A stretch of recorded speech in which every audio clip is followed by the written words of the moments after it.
At the end of the day, the exam will be converted to just 40 marks.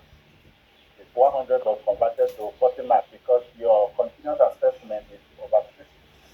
So all you have done, the first assignment you did was 16, the second one is over 16, and the online quiz is over 30. So that online quiz carries a lot of marks. So I'm expecting that all of you put in your best. Like I told you, that online quiz is very simple. You don't need to break your head over anything. You don't need to have sleepless nights over So please, anything. can you speak louder? No. We hardly hear you. Where are you? Like, Online I know you are online. You are not on ground. from Nandi. I don't know. Can you hear me now? Okay. Yeah. Oh, can you hear me now? Okay. Thank you. All right. So Yes, this sir. exam, Thank you. like I said, this exam is over 100. It's going to be marked over 100. But at the end of the day, it's going to be converted to 40 marks. So this exam is just 40 marks. But remember, if you fail the exam, you have failed. Even if you have 60 over 60 in the continuous assessment, it will be considered a failed exam. If you have less than 20 over 40. So what you need to do is to target at least 50 and above. You need to have 50 and above in the exam to be able to have 40 over, I mean 20 over 40. All right. But from the ongoing, I know that you should be able to get more than that. So, so the exam is 100 marks, and yeah, it's as simple as possible. You can bring your sleeping mat while you're writing this exam. Okay, so these are the things you need to know. The exam tests your ability to connect theory to scientific. I will look out for your ability to connect whatever you're writing to the specific context. That is what I'll be looking out for. In all your short answers, in all your essay writing, there has to be that link between whatever you are writing and the specific context. So I need you to always mention the specific context. If possible, give example from your own context. So if you're from Vanuatu, give example from Vanuatu context. Fiji, give example from Fiji context, and so on and so forth. Is that all right? So there are things that there are 6 areas. There are 6 areas that the whole exam will be covered. So if you learn these 6 areas, it will be good for the exam. Number one is the social versus medical model of disability. Remember, I think in one of those first classes, I talked about the different models of disability.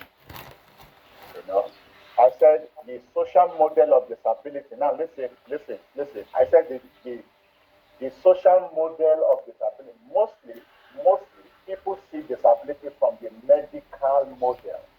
That medical model simply states it is here on your module. It's on Moodle. You can just download it from Moodle, right?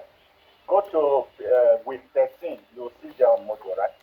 So uh, people always talk about disability from the medical model of disability. What does that mean? People see disability as something that is you are something is wrong with you medically that needs to be cured, that needs to be treated. So that is why when people become disabled, the parents or whoever that is close to them take the person all around the whole hospital. They go from Fiji to Australia to India to Cuba and all over the place. But most people see disability from the medical model perspective. But we also believe that disability is also a social phenomenon. It's a social phenomenon. So when we look at disability from the social perspective, what that means is that it is a society that posts barriers, that place barriers, that constitute obstacles for people with disability. For example, if a deaf person or a blind person walk into this classroom, or someone who goes on a wheelchair, can they access this classroom? No, they cannot access this classroom. They can't come from up down to this place because there are no architectural provisions for such people to access this classroom. Do you understand what I'm saying? So the barrier, the handicapping condition that individual has is constituted by the social environment of this place. Now, if you have someone who has a disability in this classroom, and all of you decide to behave in a very negative manner towards this person with disability, that is a social, phenomenon. So I will need you to be able to understand what social model of disability is and what medical model of disability. Then I can't go about overplugging the concept of IEP. IEP is important. That a lot of the questions are going to be centered on IEP components and the goals, strategies, and specific values. All of that constituting the IEP component. Then we have the UDL. What is UDL? Anybody here? Mercy? What is UDL? Anybody? UDL, what is UDL?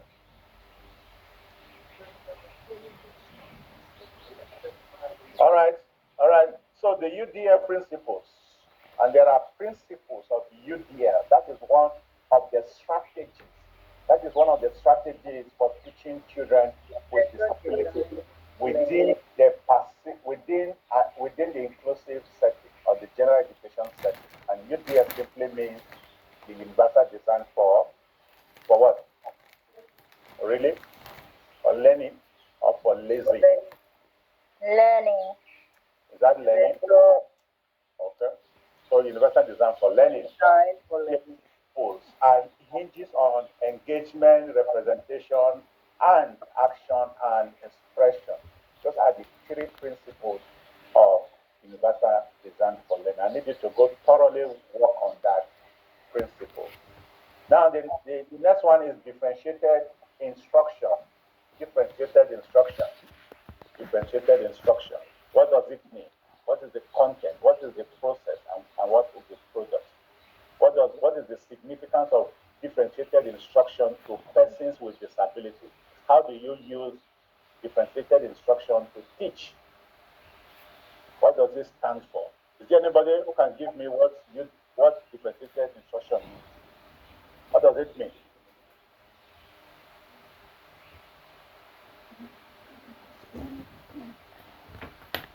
What does differentiated instruction mean? All right, I see you on the examination day with differentiated instruction. All right, so note that is going to be one of the issues you're going to be asking. You're going to be answering questions based on differentiated instruction. Then we have Pacific cultural values. There are a lot of Pacific cultural values. What are some of those values in the Pacific? Examples? Examples is what? The Banwa, like within the Fiji context. Banwa. Banwa means what? Family. Is that family or land? The land. Okay, so for the Fijian person, the land is very important. It's key. The land is key to them.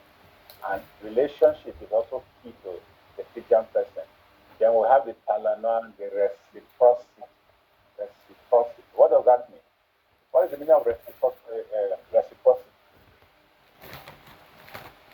What is the meaning? Within the Pacific context, what is reciprocity?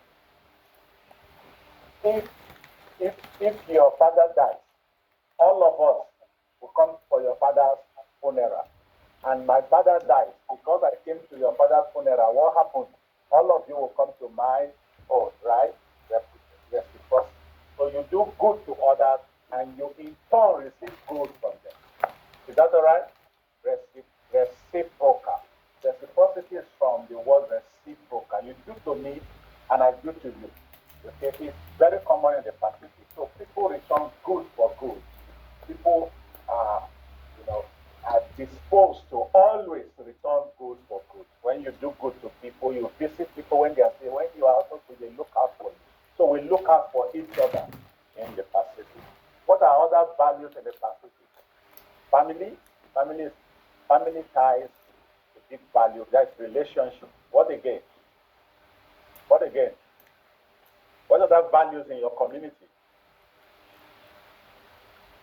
value. You don't have value, eh? You don't have value in your community. What are the values in Tonga? Huh? Yes. Sorry? I think just give me one, just one. Commitment. Commitment to what? Committed to nonsense.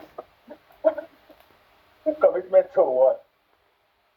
To culture. You talked about culture. To the cultural orientation of the Tongan. That is why you see right from Kindi, the Tongan child is groomed in the Tongan culture. I think it's so with all the Pacific persons too, from Solomon to Vanuatu to Fiji and everywhere in the Pacific. We are all committed to our culture. And what are the components of culture? What spell a people's culture? How do you know a people's culture? What are the components of culture? Language. Language is important. So if you are from Fiji, you cannot speak your language, or you speak the adulterated aspect of your language, you need help, all right? Language, what again? Huh? Lifestyle. Like what do you mean by lifestyle? Huh? The way they live. Everybody lives. Food. Food is part of culture. Food is part of culture. Dressing is also part of culture. Dressing, the way you dress. In fact, when you see me, you don't need anybody to tell you that this guy is not from the Pacific. I'm from Africa, right? Because of the way I dress, and I'm very unapologetic about it. The same way you are very unapologetic about the way you dress because of your culture, right? So dressing, language, what again? Food, yeah, food. Go to the average Fijian person on Sunday afternoon, you will see the table that is spread, just like here the Bible says, I will prepare a table before you in the presence of my enemies, right? From this point to that point, right? Everything you pork meat, goat meat, pig meat, everything. Pork meat, pig meat. Is it the same thing, right? Pig and pork, the same thing, eh? Okay. Pig and pork, all the everything, fish, lolo, everything. I remember when I was a student here, they used to invite me every time. Now they don't again. They don't invite me any longer. When I was a student, they used to invite me to after service lunch in Fijian home, and I will go there. We will eat and eat and eat, then we'll sleep. Then we'll wake up again and pick it up from where we stop. We eat and eat and eat until food will come out through our nose, And then they will package for me to the hostel that I will use all through the week and go back again next Sunday, then refill it again. Oh, it was a good time. I'm looking forward to that time again. All right, so then you have the specific disability. Remember, we talked a lot about the specific disability. Specific disability. In fact, we talked about learning disability, specific learning disability. And examples of specific learning disabilities are dyslexia, autistic, dyslexia. Who can give me other examples of specific? Dyscalculia. What again? Find out others. Very important. You need to find out. Thank you. All right. Now, the multiple choice exam or aspect of your exam will be 20 questions, and I think it's 10 marks. 20 questions, 10 marks, and they cover areas like models of disability. Remember, we talked about models of disability, social versus medical. People first language. Remember about people first language? I said you cannot say disabled girl, that disabled girl, or that blind girl, or that deaf boy. Okay, that deaf and dumb.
Kailan sabi ka kami kailangan din na Leo.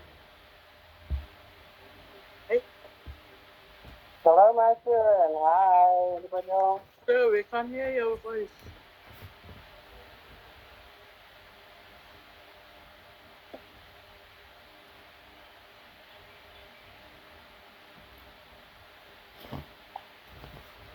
Hello, sir. Can't hear your voice.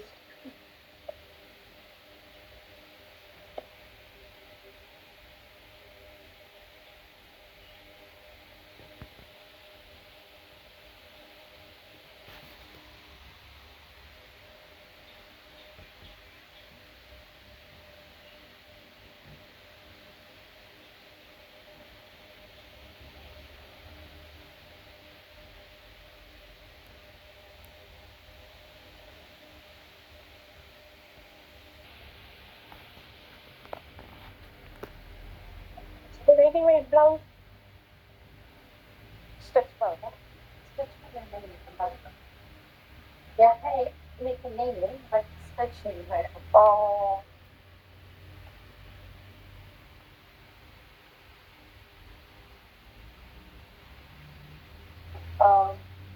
इतना छोटा size है ना हम अपने देखते हैं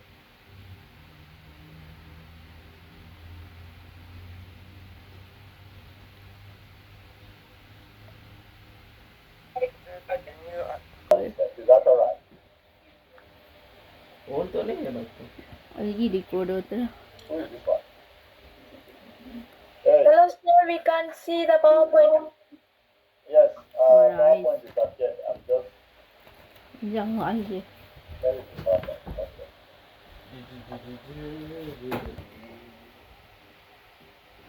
Okay. First one, yeah. Yes sir. Yes. Yes. Okay, so this was what I was saying. So I'm giving you a list of 10 of them. 10 of them, I've read all the 10 to you. Number 1 is dyscalculia. Number 2 is ADHD. Number 3 is autism spectrum. Number 4 is developmental language disorder. Number 5 is dyslexia. Number 6 is intellectual disability, dysgraphia, visual impairment, physical impaired, and hearing impaired. Those are the list of 10 concepts. So what you need to do is to look out for their strategies and just match them. So you don't need to write. So if I give you this in an exam, you don't need to write out the whole meaning. Just pick number 1. Pick number 1 and pick the letter there because there are, letter attached to them. If I'm not mistaken, okay. You just pick the ones that are here. All right. So any question about that? No question. Thank you.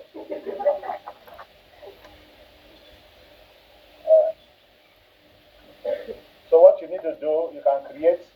So if I were you, what I'm going to do is to look out for the strategy for those 10 distance. You might be able to answer. Now let's go to the short essay, short answers.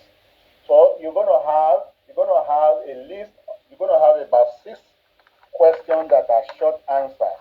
6 questions, 5 questions, short answers, 2 marks each, and 20 marks. Okay. And these short answers,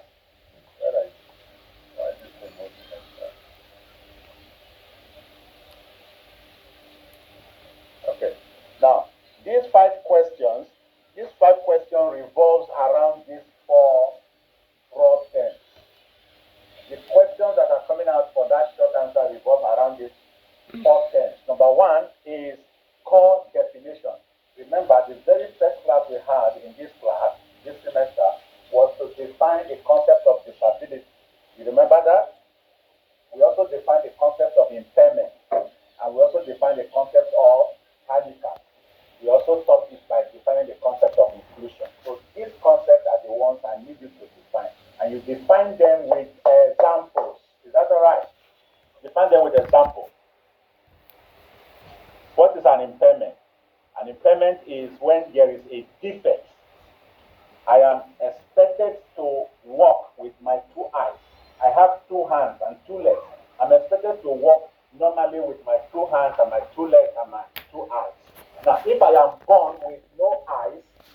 is an impairment.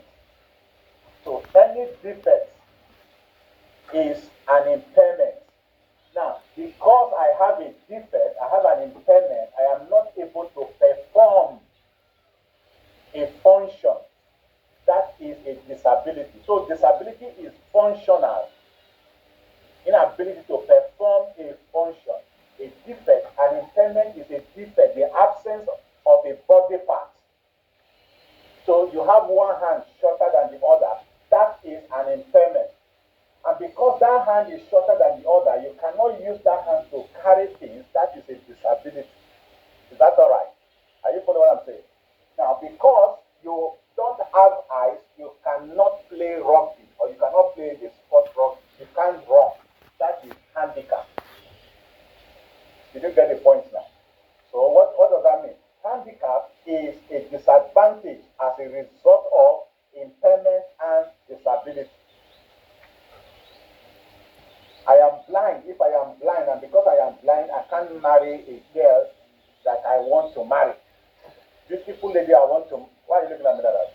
I can't marry the lady I want to marry. That is handicap. Did you get that point now? All right. And that handicap is as a result of impairment and disability. It means handicap is a result of disability and impairment. So if you can make this comparison for me, I will be giving you 3/5 for that question. No, 5/3. So I need you to be able to define those 3 concepts or 4 concepts with examples. 4 concepts with examples. So if you are defining impairment, you define impairment as a defect, an absence, the absence. Anatomical defect, anatomy, structural defect, loss of limb, loss of leg, loss of your eye. That is an impairment. Now, because there is a loss of eyes, loss of leg, you cannot perform a function. That your inability to perform a function is what we call disability. The word disability is from the root word ability. Do you get the point now? So what is ability? Ability means you are able to do something. You can do something. I have the ability to lift this chair. If I am not able to lift this chair, it means I am disabled. Did you get the point now? Huh. So some of you can sit down because all your body, everything about you is intact. Now, if you are not able to sit down, it means you are disabled. You are able to sit down because every part of you works okay. But when you are not able to sit down, it means you are disabled. So most people who are disabled or who have disability have a dis added to their ableness. Do you get the point now? So as the result, the cause of every disability is an impairment. So there cannot be a disability without an impairment. Did you get the point now? Alright, so because you have a disability as a result of an impairment, you are now disadvantaged from getting the things people naturally get. So that disadvantage you have is what we refer to as handicap. Did you get that point now? Then inclusion is everybody, whether you have a disability, you have an impairment, you are handicapped, everybody put together in the same classroom setting and taught together. That is inclusion. Did you get the point now? So in a scripting sentence, you can explain the whole 4 concepts together and tie them up together with examples. Let's see, we'll meet in exam hall. Let's see how you're going to do that. All right, so we talked about Pacific cultural practice. You're going to find questions based on that Pacific cultural practice. You're going to find questions on IEP again. You're going to find questions on UDL again principle. All of that makes up those parts. Now, we call that one short essay, short answer. 2-3 paragraphs. 1 paragraph enough. Few sentences, that is okay. Don't write much as far as that is concerned. Then the last question, I expect you to write between 1,000 to 1,500 words. for each question. There are 2 questions there, and you will answer those 2 questions. This exam, you answer all the questions, whether you like it or not. In fact, I'll make sure I stand by the door. If you have not finished, if you say you are done, I'll check through your paper. And if you are done properly, then you walk out. If you are not done, you sit down there. Even when the exam is on, you sit down. I'll sit down there with you. I'm joking. I will not be there. All right. So now look at the essay. The essay are two questions. Majorly, these essays are going to be based on the social model and the medical model again. So you see, that is very important to me, because for me that is important. So, and I will need you in that sense. This is how you write that essay. You define, first of all, you define, because if the question is on social model of disability, you first of all need to define what social model of disability is. All right. There is no question, that essay question, you might not be asked about medical model of disability, but you need to contrast that social model of disability with any other model.